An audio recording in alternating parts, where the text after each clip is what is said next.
আজ আমি আপনাদের সামনে দাঁড়িয়ে কথা বলতেছি। আমি যদি মারা যাই তাহলে মাইকে ঘোষণা হবে আব্দুল্লাহ চলে গেছে, দুনিয়াতে নাই।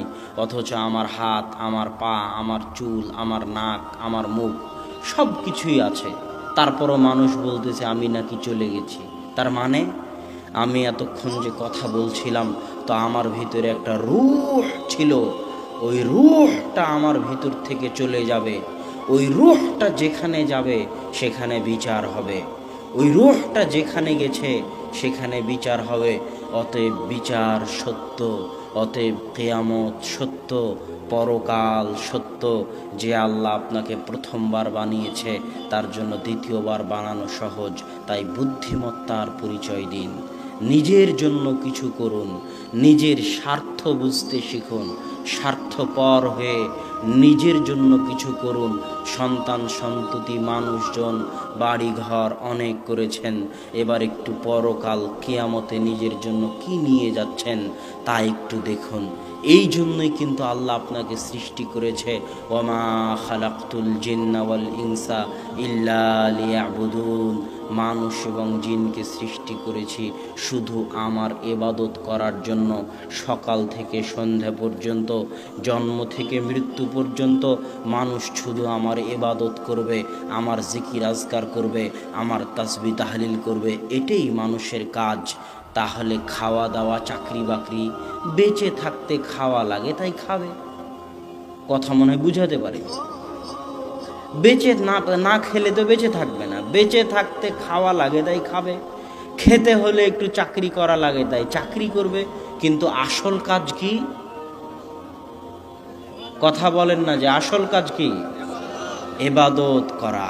আসল কাজ এই চাকরি বাকরি, জমি জায়গা, এগুলো আসল কাজ নয়। এগুলো বাঁচতে হবে তাই করতেছেন, না হলে মরে যাবেন দুনিয়াতে। বাঁচতে হবে তাই করতেছেন। আসল কাজ হচ্ছে ইবাদত করা, আসল কাজ জিকির আজকার করা। কিন্তু আল্লাহ জানে দুনিয়ার মানুষ 24 ঘন্টা আল্লাহর জিকির আজকার করতে পারবে না। মুসা আলাইহিস সালাম জানতেন দুনিয়ার মানুষ 24 ঘন্টা 50 ওয়াক্ত সালাত আদায় করতে পারবে না। এই জন্য আল্লাহ বলেছেন ওয়া আকিমিস সালাত লিযিকরি। দুনিয়ার মানুষ আমি জানি তোমরা 24 ঘন্টা পারবে না, তবে অন্তত পক্ষে, নিম্ন পক্ষে, যে কোনো মূল্যে সারাদিনে 5 বার আমি আল্লাহ আমাকে স্মরণ করিও। আল্লাহু আকবার। স্মরণ করলে আল্লাহর কোনো উপকার আছে তা নয়, স্মরণ করলে আপনারই উপকার আছে। আজকে আমাদের আলোচনার যেটা মূল বিষয়বস্তু, সেটা হচ্ছে আপনি যা করেন না কেন আপনারই উপকার। স্মরণও যদি করেন তো আপনারই উপকার। ইউনুস আলাইহিস সালাতু ওয়াস সালাম যখন মাছের পেটে ছিল তখন তিনি বলেছিলেন লা ইলাহা ইল্লা আনতা সুবহানাকা ইন্নী কুনতু মিনাজ জালিমিন। আর আল্লাহ বলছেন ইউনুস যদি মাছের পেটে আমাকে স্মরণ না করত, ইউনুস যদি মাছের পেটে আমাকে মনে না করত, লালাবিসা ফিহি ইলা ইয়াউমি ইউবআসুন, তাহলে আমি ইউনুসকে মাছের পেটে কিয়ামত পর্যন্ত রেখে দিতাম। আল্লাহ বলছেন ফাদকুরুনি আযকুরুকুম। দুনিয়ার মানুষ, তুমি আটলান্টিক মহাসাগরের অতল গহ্বরে, আফ্রিকার জঙ্গলের অতল গহ্বরে, বিশাল মরুভূমিতে নির্জন যেখানে থাকো না কেন, যখন থাকো না কেন, তুমি একটা নগণ্য সৃষ্টিজীব হওয়ার পরও আমি মহাপরাক্রমশালী আল্লাহকে যদি স্মরণ করো, যেখান থেকে স্মরণ করবে, যখন স্মরণ করবে, আমি আল্লাহ তখনই সাড়া দিব। আল্লাহু আকবার।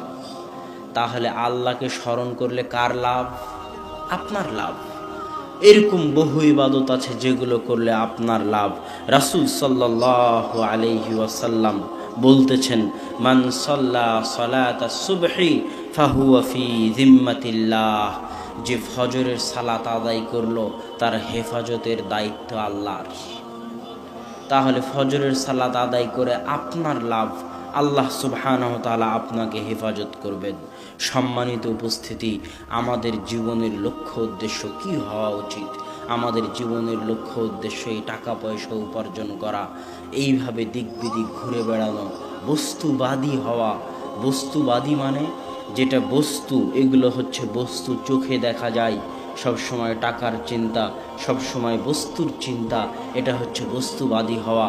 এটা আমাদের জীবনের লক্ষ্য উদ্দেশ্য নয়। এটা ধোঁকা, এটা ধোঁকা, এটা ধোঁকা। বরং আমাদের লক্ষ্য উদ্দেশ্য হওয়া উচিত আমরা কিভাবে ইবাদত করে জান্নাতে যাব। কু আনফুসাকুম ওয়া আহলিকুম নারা, নিজে জাহান্নামের আগুন থেকে বাঁচব, আহাল পরিবারকে জাহান্নামের আগুন থেকে বাঁচাবো। এটা আমাদের লক্ষ্য উদ্দেশ্য হওয়া উচিত। কেন এই লক্ষ্য উদ্দেশ্য হওয়া উচিত তার দুই একটা কারণ আপনাদের সামনে বলেছি। আরও একটা কারণ বলি, রাসূল সাল্লাল্লাহু আলাইহি ওয়াসাল্লামের পূর্বের সকল গুনাহ, পরের সকল গুনাহ আল্লাহ ক্ষমা করে দিয়েছিলেন। এটা কি জানেন আপনারা? আল্লাহ রাসূলের আগের পরের সব গুনাহ আল্লাহ ক্ষমা করে দিয়েছে।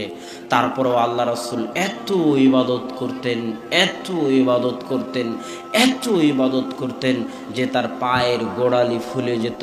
তো সাহাবীরা জিজ্ঞেস করলেন, এত গুনাহ, আল্লাহ আপনার সব গুনাহ ক্ষমা করে দিয়েছে আগের পরের, তাও কেন আপনি এত ইবাদত করেন?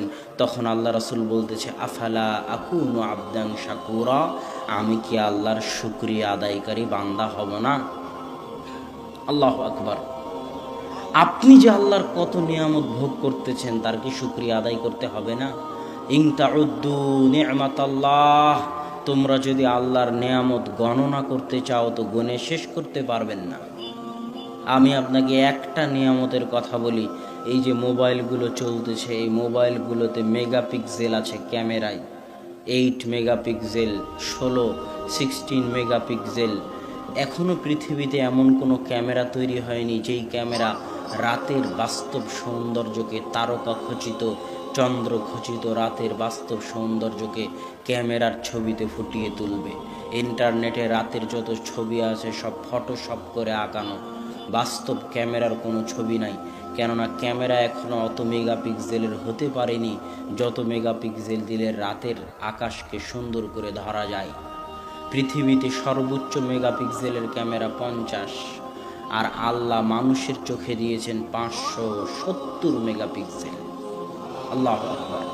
এই জন্য মানুষ এই চোখ দিয়ে রাতের আকাশকে উপভোগ করতে পারে।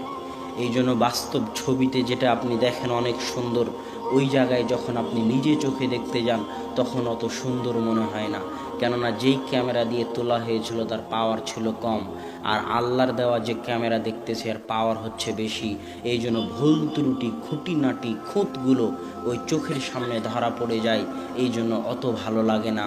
আর ক্যামেরার অত ক্ষমতা নাই, এই জন্য ক্যামেরা শুধু ভালো ভালো জায়গাটুকু ধরে নেয়, আর দেখতে তখন সুন্দর লাগে ছবিতে, বাস্তবে গেলে অত সুন্দর লাগে না। আল্লাহর দেওয়া এই একটা চোখের আপনি নেয়ামতের শুকরিয়া আদায় আজীবন, সারা জীবন করতে পারবেন না।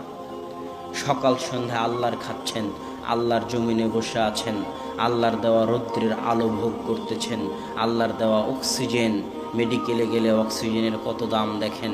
তো আপনি কি আল্লাহর একটু শুকরিয়া আদায় করতে চান না? না নিমক হারাম হতে চান? নিমক হারাম বুঝেন?